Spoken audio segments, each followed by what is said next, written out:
Precisamos mais uma vez agradecer as pessoas que estão nos seguindo na rede social, no YouTube, no Facebook, no Instagram. Nós estamos lá e muita gente assistindo, graças a Deus. A gente está com um número muito bacana de seguidores. Para quem já começou agora, a gente só tem a agradecer. O nosso muito obrigado do Pode Tudo para todas aquelas pessoas que nos acompanham e assistem os nossos podcasts. Muito obrigado.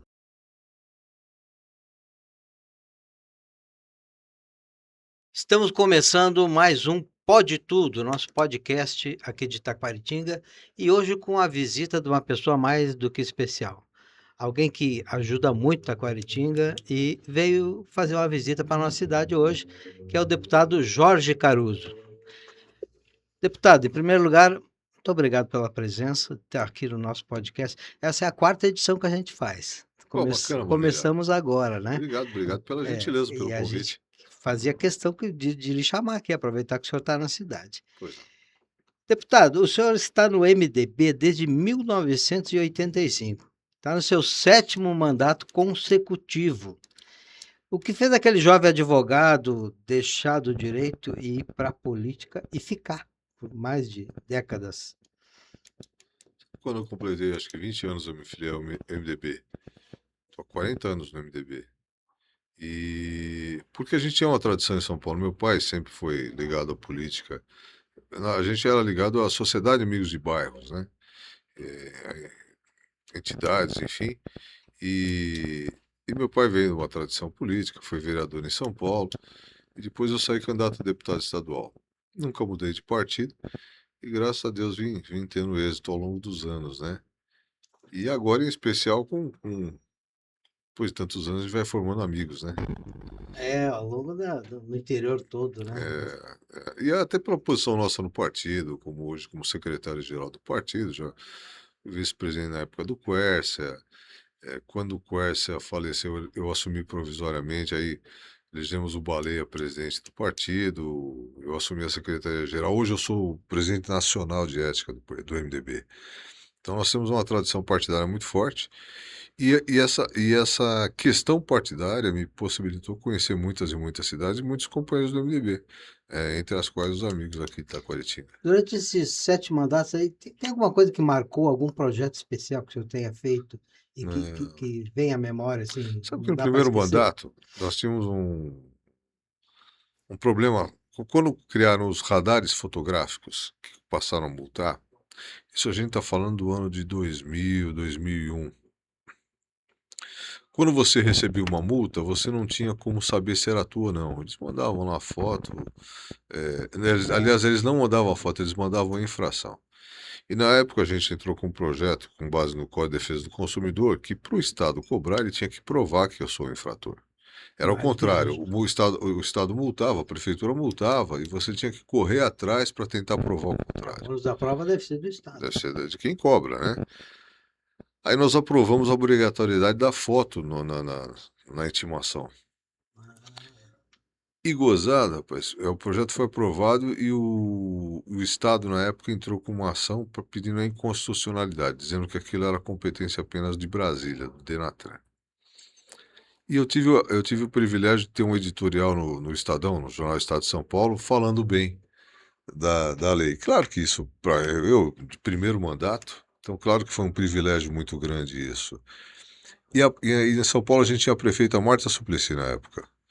E ela baixou um decreto lá dizendo o seguinte, olha, independente da briga lá em Brasília, se é constitucional ou não, da suspensão daquele momento em função da ação direta de inconstitucionalidade, ela falou, eu vou aproveitar a lei em São Paulo, na cidade de São Paulo. Então ela foi a primeira a implantar na cidade de São Paulo, com base naquela movimentação toda no furor que foi minha lei, ela implantou na cidade de São Paulo. E depois não teve jeito. Aí São Paulo é uma referência, a cidade de São Paulo, para Acabou algumas espalhando coisas. para o Brasil Acabou todo. espalhando para o Brasil. Esse foi o primeiro projeto de impacto. Depois veio um outro que surgiu, uma discussão muito grande também, que foi a questão da lei do não perturbe, né? Que era você conseguir cadastrar seu telefone numa lista do Procon, dizendo o seguinte, olha, eu não quero receber ligações de vendedores. E essas pessoas passaram, alguns respeitam, outros não, mas quem não respeita passa a ser multado, enfim. A lei do não perturbe É ficou bastante simplesmente famosa. insuportável isso, né? Sabe que foi insuportável muito tempo? Acho que tem 2 milhões de telefones cadastrados, talvez mais hoje. E depois, passados 10, 12 anos, depois que a gente aprovou, na época o governador era o governador Serra, que sancionou a lei, nós tivemos um segundo problema. E aí eu aprovei a alteração da lei, que foram aqueles caras que ligam fazendo cobrança, e geralmente de pessoas que você nunca viu na vida. Exato. E, ó, esse telefone é teu? Você fala, não, não é. E eles não tiram o seu telefone da lista. Continua existindo. Aí nós acabamos colocando como que essas chamadas também seriam equivalentes ou equiparadas ao telemarketing. Seria uma forma indireta e a gente conseguiu coibir, tentar coibir isso para quem tenta se proteger junto ao Procon. Então são ações dessa, e o teste do coraçãozinho, foi um projeto importante nosso, a obrigatoriedade do teste do coraçãozinho. Então, a nível de legislação, você vai criando muita coisa. E as pessoas acham que tem que ter muita produção de legislação, mas as coisas não são tão fáceis assim. Porque quando você altera uma lei, você tem um impacto muito grande na vida de toda uma sociedade. Então isso tem que ser muito bem estudado, muito bem compreendido, né? Tem que ser absorvida pela sociedade, É, senão ela não vai vingar. porque você aprovar o dia do papel, o dia do microfone, essas coisas todas, isso aí você até aprova se quiser, mas não tem um impacto. Então a gente procurou focar sempre no trabalho em algo que de fato as pessoas sentiam carência maior, né? Como agora a gente está lutando lá em São Paulo, claro que impacta mais, em especial São Paulo e Grande São Paulo, pelo vagão feminino exclusivo para uso de mulheres. Exato. Nós fizemos uma matéria no É, jornal sobre esse isso, é um negócio, é uma questão polêmica, mas nós entendemos que é necessário. totalmente necessário. Deputado, o senhor mantém uma parceria consolidada muito forte com o deputado Baleia Rossi, É. deputado federal. Como é que essa sintonia entre Assembleia Legislativa, Câmara Federal, e isso interfere em quê? Influencia de que forma? Na conquista de recursos para os municípios também, assim como Taquaritinga. O Baleia Rossi, aqui em Taquaritinga, ele é Orconcourt, né? Não tem ninguém na história de Taquaritinga que tenha ajudado mais a cidade do que Baleia Rossi, e agora em parceria com o senhor. Baleia foi deputado estadual comigo 2 mandatos. Quando ele chegou na Assembleia, eu estava no primeiro mandato, mas ele já tinha 2 mandatos antes de vereador. Ele tem mais tempo de parlamento que eu. E foi, assim, um grande amigo. O pai do Baleia, o Wagner, sempre foi amigo do meu pai também, da política, sempre companheiro do MDB. Então isso facilitou muito e nos deu uma junção e uma união muito grande. Quando o Baleia foi à federal, nós tínhamos muitos amigos em comum. As assessorias se davam muito bem, né? E dentro desse processo, quem acabou engrossando esse time nosso? O João Trebesca, região de Casa Branca, o Giroto, todo mundo conhece na cidade, né? Acabou ficando como um camarada que coordenava tanto a minha parte política como a do Baleia. Então a gente uniu o time em muitos momentos, muitas pessoas ficaram unificadas. E o relacionamento nosso com o Baleia foi muito bom. E o Baleia soube aproveitar o momento dele em Brasília logo de cara, quando o nosso então vice-presidente Michel Temer assumiu a presença nacional, a presidência do país. E o Baleia é extremamente habilidoso, só que mais que habilidoso, ele é muito competente e correto. Então isso fez com que o MDB nacional levasse ele à presidência do partido, e de lá ele só foi crescendo. Então hoje ele é uma referência, e isso claro que facilita, porque ele tem uma respeitabilidade nos ministérios muito fortes. Então, e eu brinco sempre dizendo o seguinte, que os deputados estaduais são os primos pobres, os primos ricos estão em Brasília, porque a diferença de valores assim são exorbitantes a nível de não só de emendas, como de programas, né? Porque você briga por um programa estadual para arrumar 3, 4 milhões para uma cidade. Lá a gente fala em 15, 20, 30, 40 milhões, pelo mesmo tamanho. Exatamente. Então, então claro que os prefeitos ficam desesperados buscando recursos, principalmente em Brasília.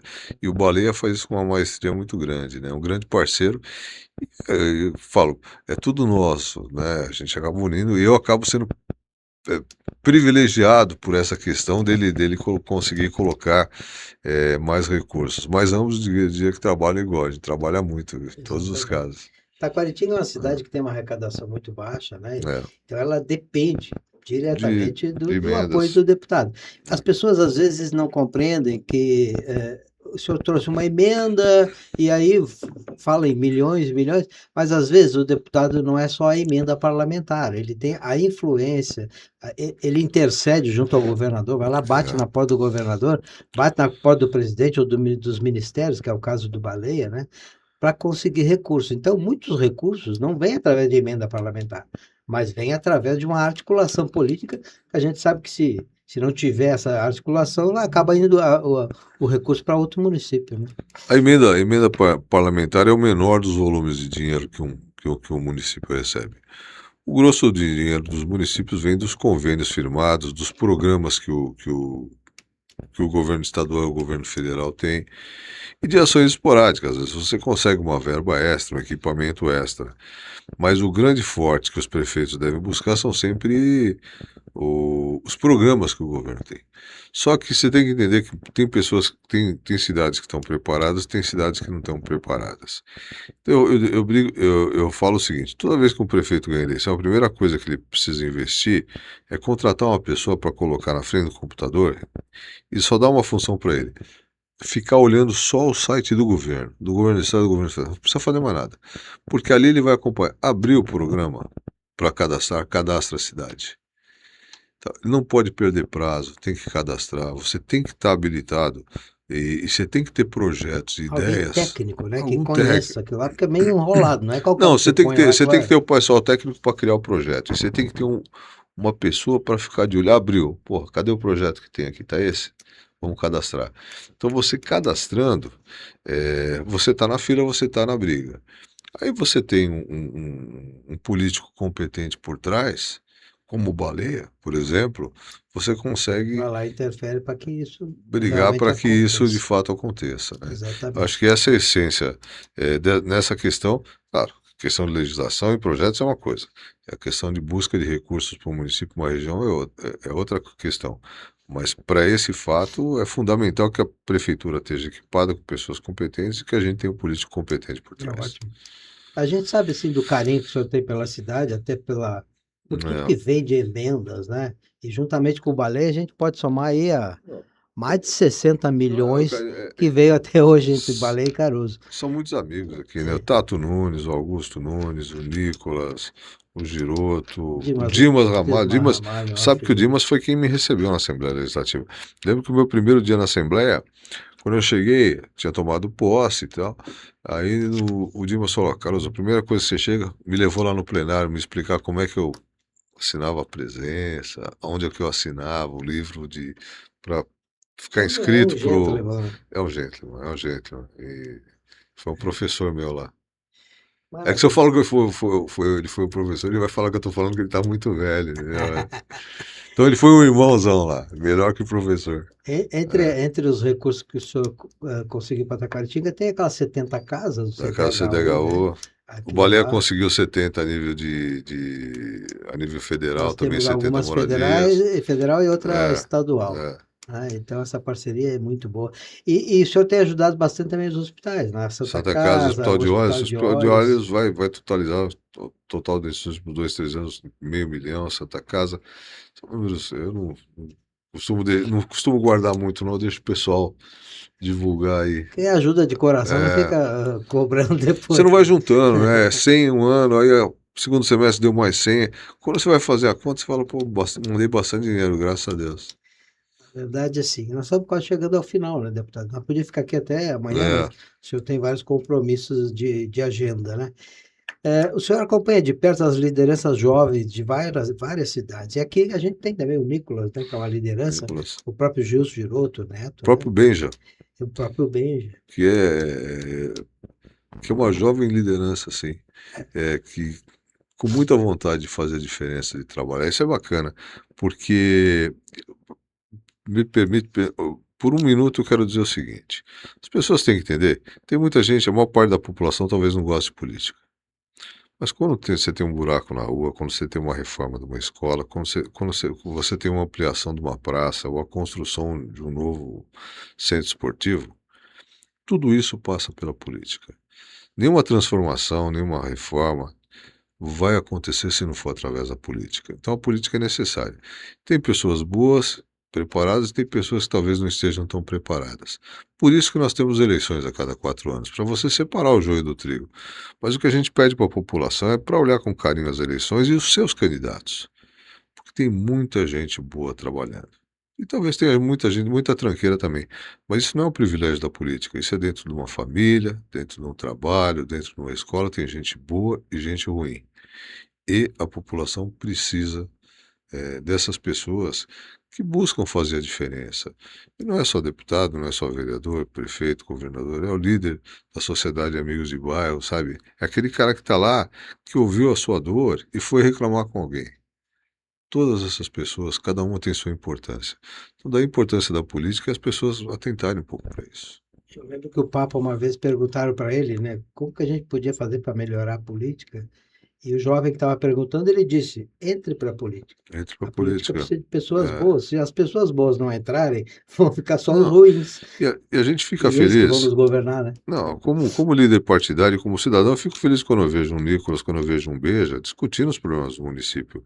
É sinal que existem pessoas, de fato, que querem continuar a discussão e querem continuar fazendo a diferença, se doando um pouco, né? Então é muito Que bom, que gratificante bom. isso. Vamos fazer um bate-pronto antes de Pois acabar? não, vamos lá. Eu vou falar a palavra e só faz uma frase curta. Baleia Rossi, Humano, foi uma bondade só.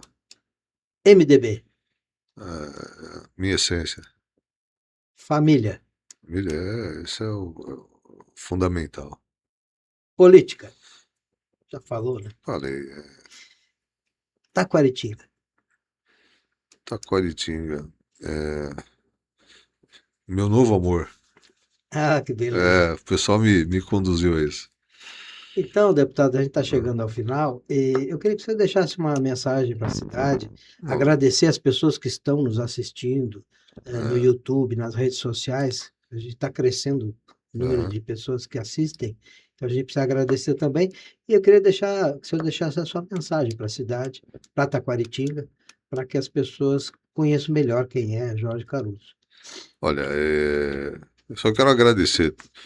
E tem uma pessoa aqui especial que é o Giroto, a família do Giroto, né? Ele que me introduziu politicamente na cidade, digamos assim. E num coração imenso e que me apresenta as pessoas, fala das características, me traz as reivindicações das entidades. Então, isso fez com que a gente fosse gostando cada vez mais. E a gente teve, eu e o Baleia, a gente teve a possibilidade ao longo dos anos de ajudar. E é claro que isso fez com que esse carinho das pessoas viesse, acontecesse pra gente. Eu sou sempre muito bem recebido. Só quero dizer a cada um de vocês, meu muito obrigado, porque o que a gente faz é obrigação nossa enquanto parlamentar, enquanto ente político, mas e ninguém precisa sorrir por conta disso, não, porque é nossa obrigação trabalhar. Mas o carinho que a gente recebe é muito grande, então eu só tenho que dizer muito obrigado. A gente é que tem que Aí, agradecer. São 645 municípios, poderia estar né, ajudando outros, né? ah, E não Taquaritinga. E essa parceria Baleia Rossi Caruso, ela é muito forte, importante para forte. nós. Ao longo da história do baleia na cidade, são mais de 65 milhões que já veio para Taquaritinga. Então a gente é que tem que agradecer. Muito obrigado. Muito obrigado, deputado. Obrigado pela oportunidade. Muito obrigado, viu? Deixo um abraço a todos, Próxima vinda a Taquaritinga, a gente faz outro. se Deus permitir. É isso Obrigado. aí.